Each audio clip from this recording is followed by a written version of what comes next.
হরে কৃষ্ণা। বন্ধুরা কেমন আছেন? আশা করি সকলে ভালো আছেন এবং সুস্থ আছেন। সকল সনাতন বন্ধুদের আমি প্রণাম জানাই।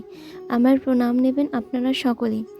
আজকের ভিডিওটি হচ্ছে যে খারাপ সময় কাটানোর উপায় কী। তার আগে বলবো সকলে কমেন্ট বক্সে হরে কৃষ্ণা লিখতে কেউ বলবেন না। তাহলে ভিডিওটি এবার শুরু করা যাক। সময় কত বিচিত্র হয়।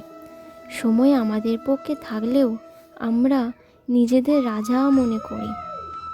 সেই সময় যদি বিপক্ষ চলে যায় তাহলে নিঃস্ব হতে হয়। তাই মানুষ একটা অভ্যাস আছে, খারাপ সময়ের জন্য কিছু সঞ্চয় করা।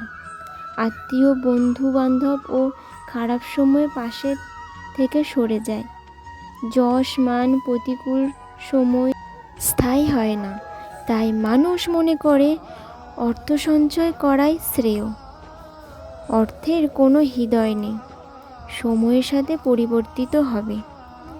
সংসার বলে সর্বদা অর্থ সঞ্চয় করতে থাকুন।